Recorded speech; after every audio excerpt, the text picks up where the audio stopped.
Hi, my name is Michelle Cantu, and I am going to read my wellness promotions paper, and I did my topic is smoking. The history of smoking began in the early 5000 BC time period and dates back to shaman rituals. Smoking has been recorded to have a significant value in many different cultures across the world. Early smoking evolved from religious ceremonies, cleansing rituals, and shamans or priests, as it would alter their mind for purposes of spiritual enlightenment. The use of cannabis was common in the Middle East before the arrival of tobacco. However, once tobacco arrived, it became the most common mind-altering substance and was usually consumed by smoking.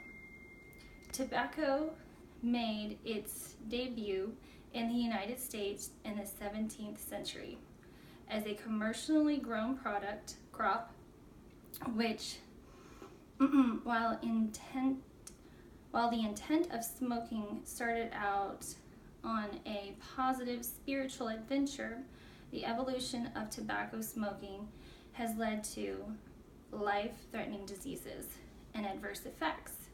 Despite the growing concern surrounding the use of cigarettes, many people are still willing to try the act of smoking. There are many things we can do to help reduce the percent of people who do smoke and the individuals who think they want to start smoking. When it comes to our environment, one of the most overlooked issues is the damaging impact of secondhand smoke and subsequently discarding of cigarettes.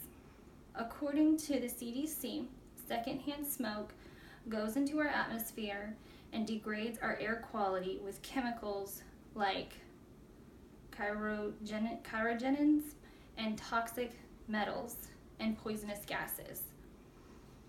While all these substances obviously have adverse effects on human health, they also have a negative impact on our environment.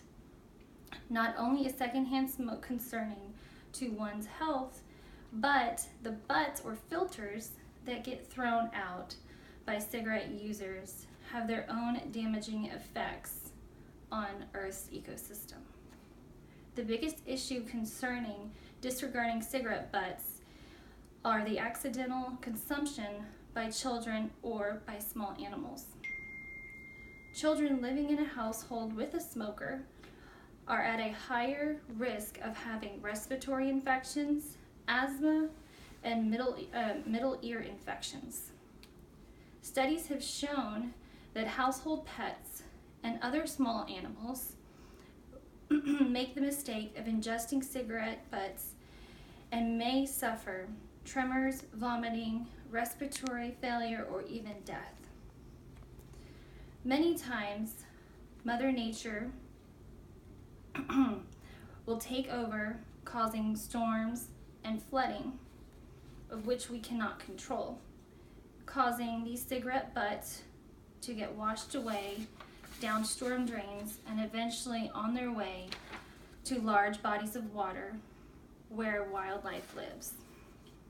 Environmental secondhand smoke, tobacco smoke, poses a subsistent health threat because of the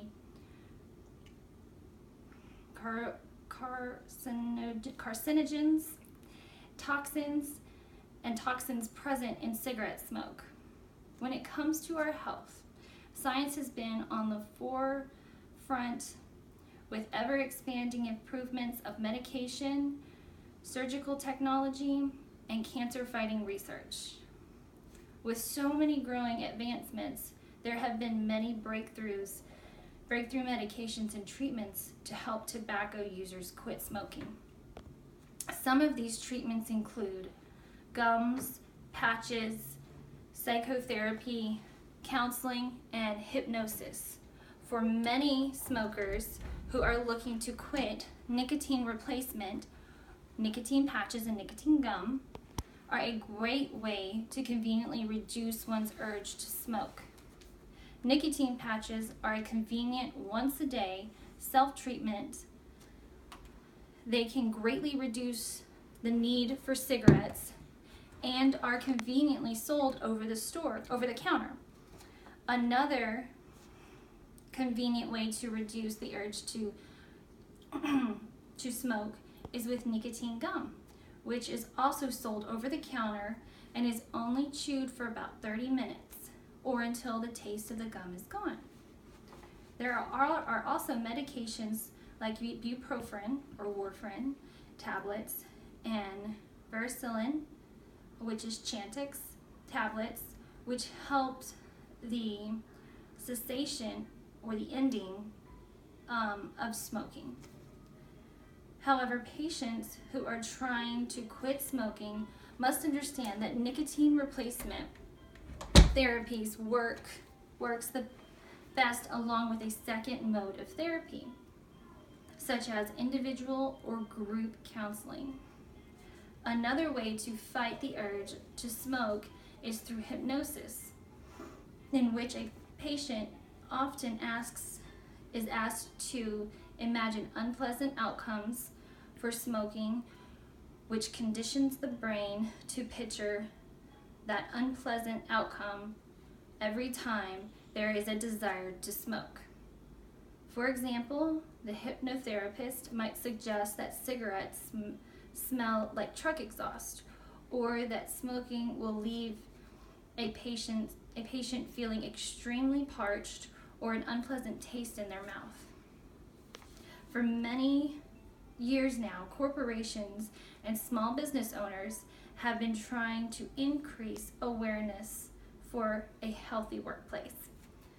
The happier their employees are, the more focused and dedicated they are to make the business money, which increases everyone's bottom line. The first thing that could be done to increase productivity within the workplace would be to hold wellness health seminars. At these seminars, a motivational speaker would outline several ways to conveniently help staff members to a healthier future. Another action item would be to encourage staff members to bring lunch from home, which would not only lower stress levels, but would also allow more time for proper digestion. We could also educate staff members on the use of specific smartphone applications that could help track their health. Tracking daily steps through an app, for example, can many times encourage friendly competition and ultimately lead to a greater fitness result and a healthier lifestyle. All of these ideas would help improve our health and our happiness, as well as morale within the workplace. In conclusion, despite the many spiritual and ritual reasons that sparked the era of tobacco smoking, we have learned over time that it has had a tremendously negative impact on our health and our quality of life. A cigarette smoker's life expectancy is about 15 years less than a non-smoker, along with increased risks of COPD, heart disease, and stroke. It is clearly evident that the best thing to do is to steer clear of cigarettes and cigarette smoke altogether to protect your health and the health of others. This is my paper, and that is the end. Thank you so much for listening.